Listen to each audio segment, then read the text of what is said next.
Olá, está no ar mais um programa dedicado à história, memória e cultura de nossa cidade. Começa agora a Uberlândia de ontem e sempre. Hoje vamos conhecer o projeto Diga Sim. O título do Celcices é Minhas Habilidades. No quadro Entrando no Arquivo, uma série que fala sobre colecionadores. E no Papos Gerais, a reprise da entrevista com Rondon Pacheco. Mais história, memória e cultura de nossa cidade. Fique com a gente, Uberlândia de ontem e sempre está só começando. Não é o passado que fascina, é o que não passa. O que permanece é a história e a memória e a história, paixão pela nossa terra.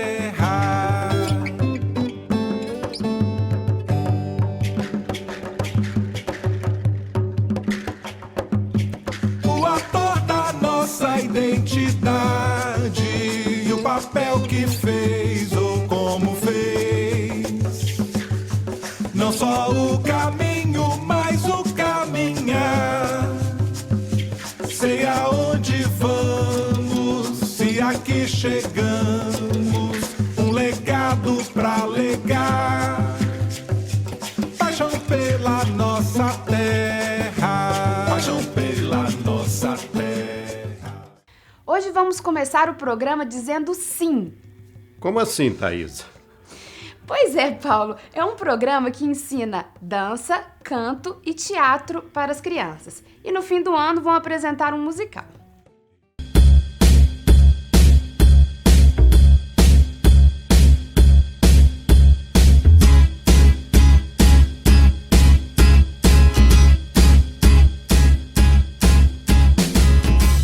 O projeto Diga Sim, ele tem dois objetivos principais, assim, muito importantes. O primeiro é oferecer oficinas gratuitas para 30 jovens de teatro, dança e canto ao longo desse ano de 2017 e no final do ano apresentar um espetáculo musical inédito, que eu sou a autora e que também se chama Diga Sim, no Teatro Municipal de Uberlândia. O sim, aí sim, te libertará. Eles divulgaram pela internet, aí eu fiquei sabendo e eu vim aqui para me inscrever. Aí a gente fez as audições e depois eles divulgaram um vídeo no Facebook para quem passou, com os nomes de quem passou. Eles chegavam para as audições, que na banca estávamos eu e outras duas professoras, né? Eu sou professora de teatro, a professora de dança e a professora de canto. E a gente ficava na banca recebendo e analisando esses possíveis alunos. E aí era muito bonitinho, porque a gente lembra direitinho da audição de cada um. Eu fiquei sabendo do projeto via internet mesmo. Uma amiga minha fez uma postagem, eu vi, já fui correr atrás e participei da segunda audição e felizmente fui selecionada. O curso ele dura um ano e a gente colocou sempre no período da noite, porque como a idade é entre 15 e 22 anos, pode ser que tenha algumas pessoas que trabalhem ou que estudem até de tarde, assim, no final de tarde. Então a gente colocou ele para acontecer no período da noite. E aí no primeiro semestre ele acontece só uma vez na semana e no segundo semestre 2 vezes na semana. Aí é sempre assim, as 3 aulas acontecem no mesmo dia. Então, por exemplo, uma vez na semana, a primeira aula, duração de 1 hora, é a de dança. E a segunda aula, que é a minha, é a de teatro e a terceira aula é a de canto.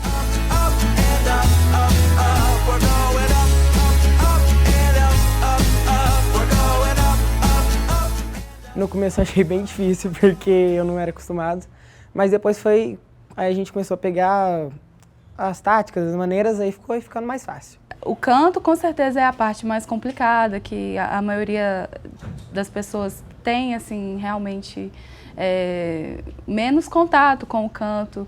A maioria das pessoas tiveram mais contato com a dança e com o teatro. E agora, conseguir unir tudo isso no mesmo espetáculo, como vai ser o espetáculo do final do ano, eu acho que vai ser realmente incrível, assim. E a gente vê o tanto que é rápido o progresso deles. Assim, a dedicação que eles têm é enorme. Então, tudo que a gente passa em sala, eles se dedicam o dobro em casa para trazer resultado para a próxima aula. Então, é muito bonitinho a gente ver já essa evolução tão rápida, não estamos nem no meio do ano ainda.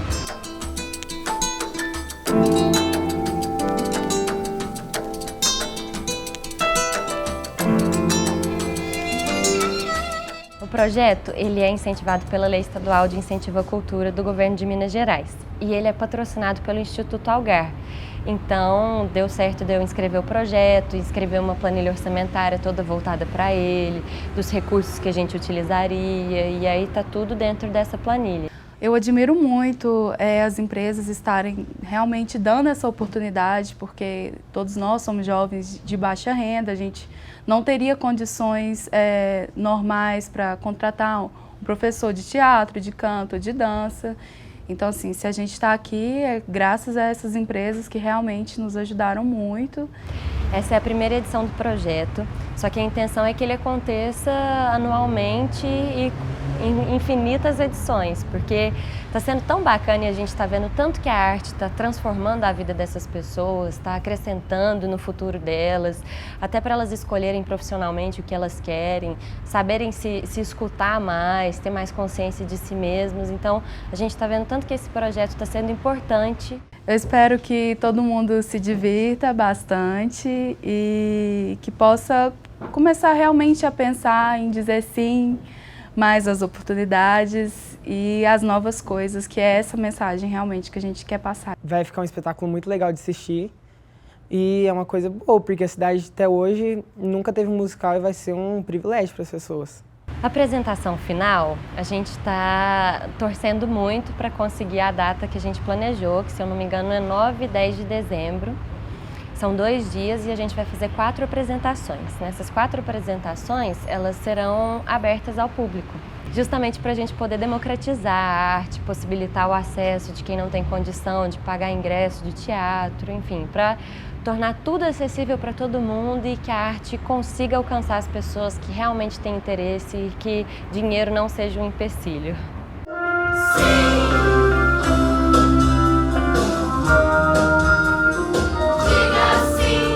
Sorrindo pra mim. Diga sim. Diga sim ao mundo. A todo mundo. Diga sim a todo. Bem assim. Diga sim. Sorrindo pra mim.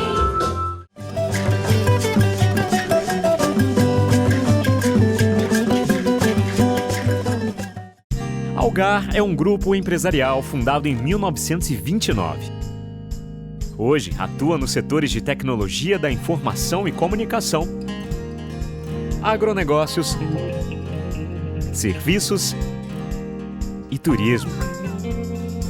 Nossos 24 mil talentos atendem a mais de 2 milhões de clientes em todo o Brasil, Colômbia, Argentina e Chile, sempre com o propósito de servir. Algar, gente servindo gente.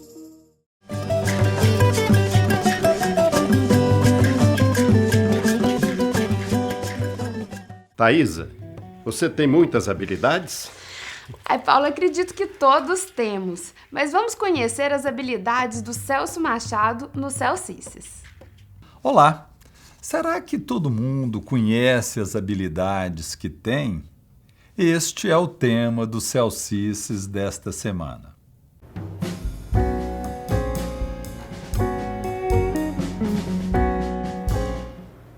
Desde jovem, me incomodava muito minhas habilidades quando comparadas com as dos meus colegas.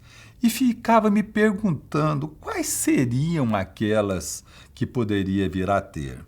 Não estou falando aqui de qualificação profissional, mas dessas outras coisas que nos tornam reconhecidos por praticá-las bem. As tentativas como jogador de futebol, pescador, até mesmo tenista, que uma certa época tentei, mostraram que gosto, paixão, nem sempre significam competência. Baralho e sinuca, então, nem pensar.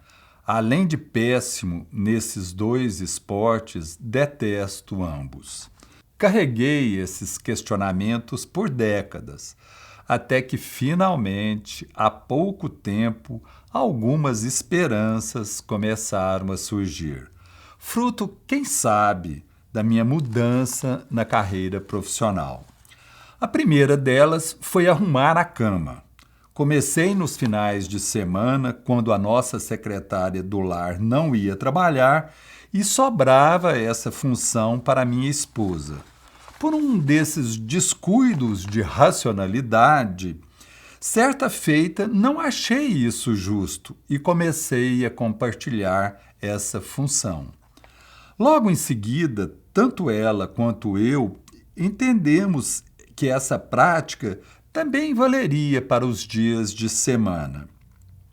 Hoje me considero expert em dobrar e estender lençol e colcha, esticá-los, encaixar os travesseiros direitinho. Virou tanta rotina que até quando estou no hotel me pego querendo arrumar a cama. Mas essa é uma habilidade que, por ser doméstica, não me faz reconhecido. É o mesmo caso do suco de abacaxi com menta, principalmente quando a fruta é docinha. Do ovo frito e outras coisinhas em que me considero acima da média. Minha frustração começou a diminuir quando finalmente descobri uma competência que me tornou admirado pelo círculo de amigos: produzir molho de pimenta. Coloquei um nome sugestivo, o Ai Jesus, e um slogan esclarecedor: porque no fundo nada arde para sempre. O público onde é bem mais avaliado é o dos executivos, principalmente aqueles preocupados com o bottom line. Ainda que cada safra tenha um sabor diferente, tem feito um relativo sucesso. Talvez também pelo preço, que é de graça, mas também não dou desconto. Mas as habilidades que me têm tornado mais reconhecido são duas. Uma no campo familiar, que é fazer quase tudo errado, as broncas da esposa que o digam, e outra no social, que é de conversar demais. Dois diferenciais que sempre tive e que nem sempre percebi. E você? Já parou para refletir nas habilidades que possui e não percebe? Até a semana que vem. Tenho que ir agora. Vou fazer um suco de abacaxi e mais alguns vidros de molho de pimenta. A cama? Bem, pelo menos essa hoje eu já arrumei. Colecionar ou ajuntar moedas, livros, selos, figurinhas, um antigo hábito que acompanha gerações. Vamos entrar no arquivo e rever uma série sobre colecionadores da cidade.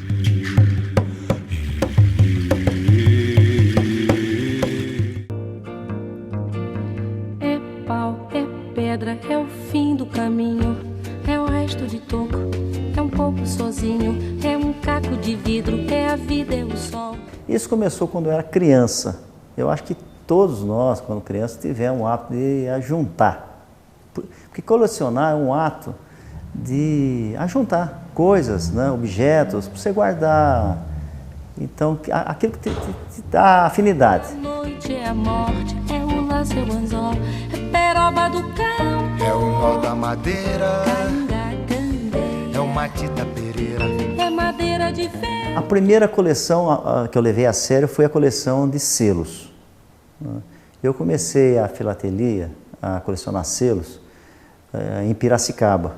Eu devia ter uns 15, 16 anos, lá, um clube filatélico muito bom, quando eu comecei a pegar o gosto por ajuntar selos. Até que eu parti depois do selo, parti para cédulas e moedas.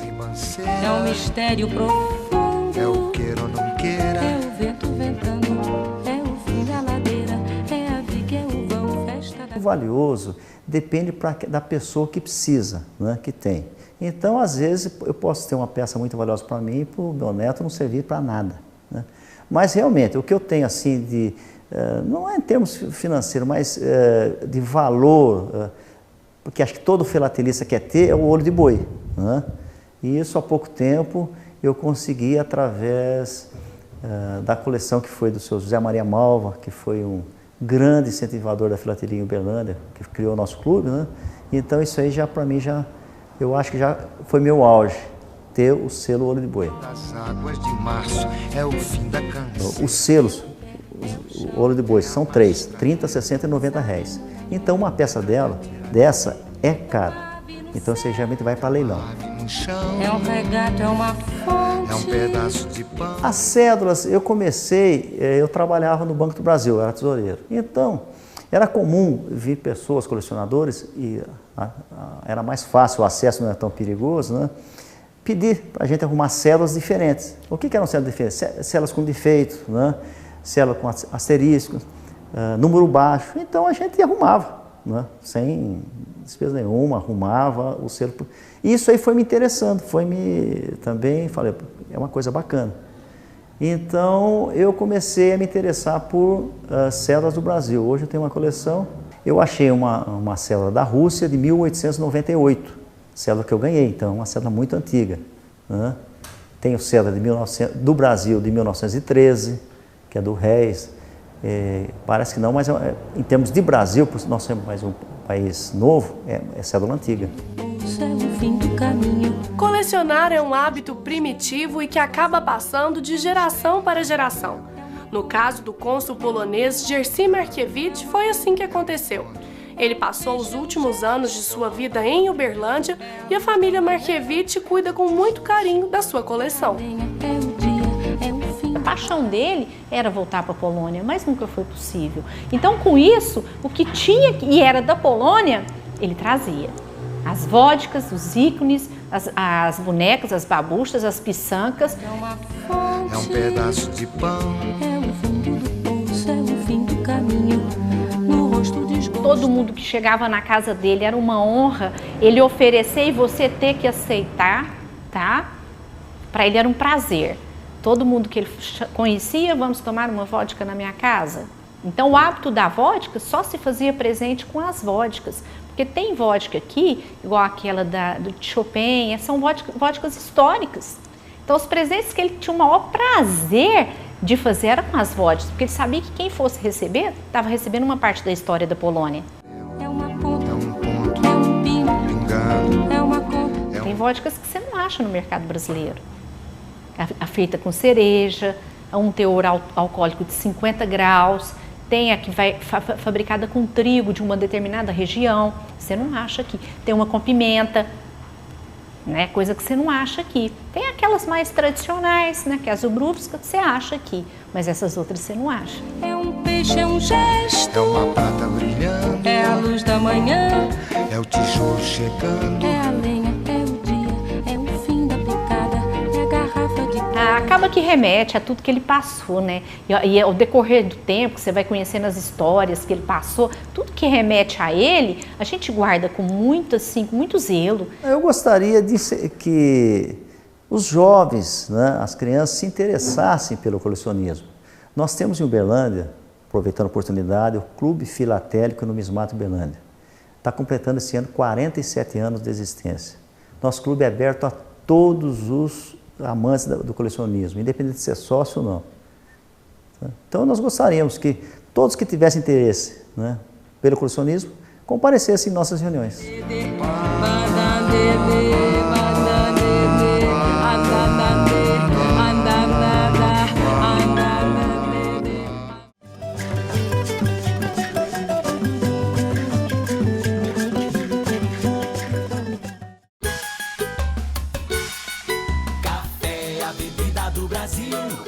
Cajubá é a melhor opção.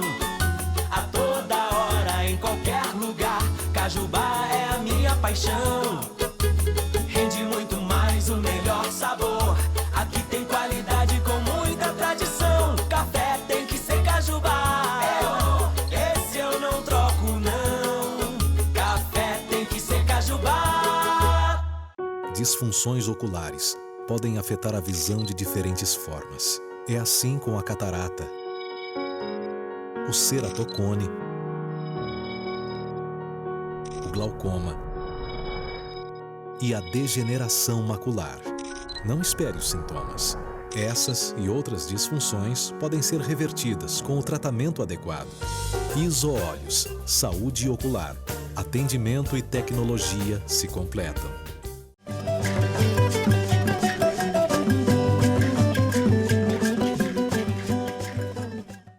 No Papo Gerais, vamos rever a entrevista de Celso Machado com Rondon Pacheco. Uma singela homenagem a esse grande homem que nos deixou há um pouco mais de um ano. Meu nome, Rondon Pacheco, natural de Uberlândia, Minas Gerais. Nasci nessa formosa Avenida Afonso Pena no ano de 1919, no dia 31 de julho de 1919. Raulino Cota Pacheco, meu pai. Nicolina dos Santos Pacheco, minha mãe. A rua ainda não era calçada, era poeira mesmo. Nessa rua jogávamos bete. Sabe o que é bete, não é? Aquela bola que parece um beisebol, não é? Aquela casinha para derrubar a bola, para derrubar a casinha. Brincávamos de maré, né? O jogo de maré no passeio. E era uma vida assim que deixou muita saudade. Uberlândia lembrava as reminiscências da cidade, por paradoxal que pareça, era assim muito diversificada.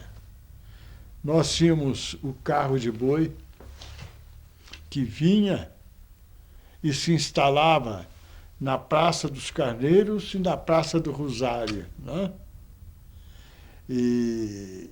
Mas ali traduzia-se uma grande pujança, porque era o carro das grandes distâncias, né? Era o carro de penetração, era o carro que estava ampliando as nossas fronteiras e conquistando o sudoeste goiano. O garoto Rondon foi um dos pioneiros do Praia Clube de Uberlândia.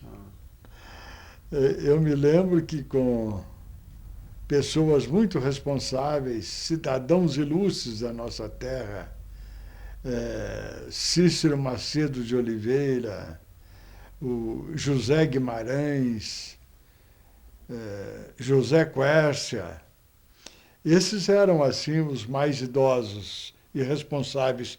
Joaquim Carneiro e Hermes Carneiro, o tio.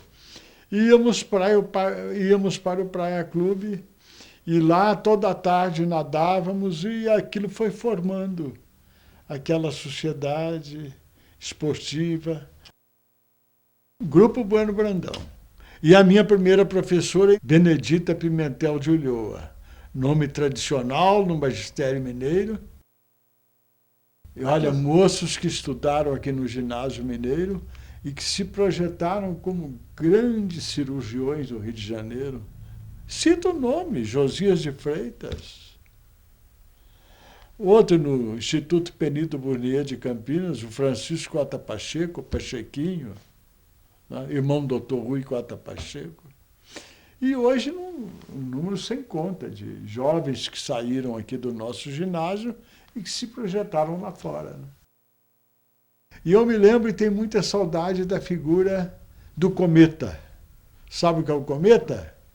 Pois aprenda, é o viajante comercial. É o cometa. E o viajante exerceu nesta área que nós vivemos, do Triângulo, uma grande influência. Porque ele é que chegava com a notícia. Porque o jornal demorava 15, 20 dias a chegar. O Estado de São Paulo, o Diário de São Paulo, né? Eram as fontes de informação. Mas antes tinha o cometa, que chegava e trazia a notícia quente, né? Não existia o rádio.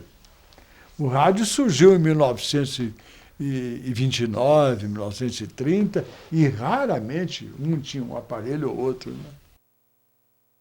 Então, por exemplo, em 1932, o 26 Batalhão BC de Belém do Pará veio para Uberlândia. E o quartel-general, Ginásio Mineiro.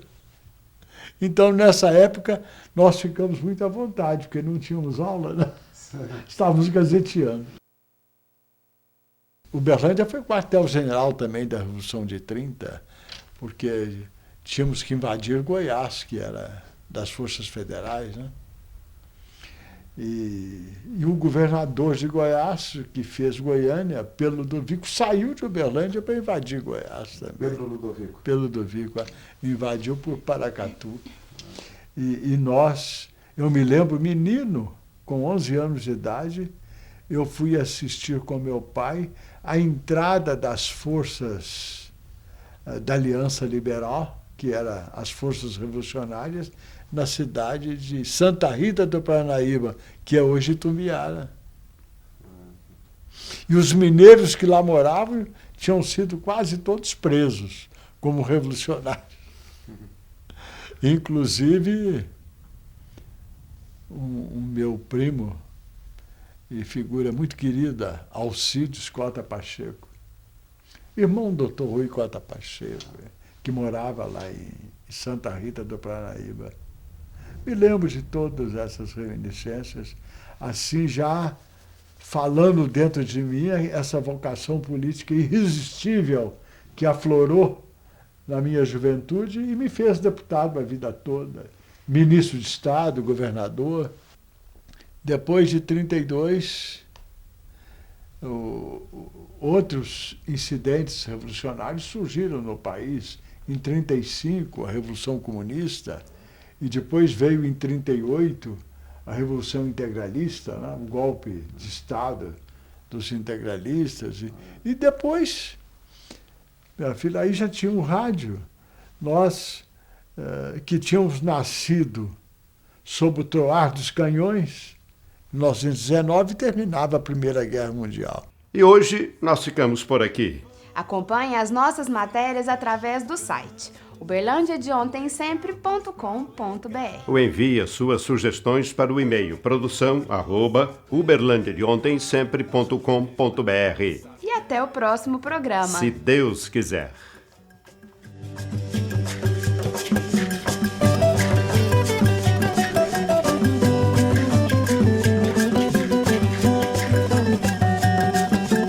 Não é o passado que fascina, é o que não passa, o que fica.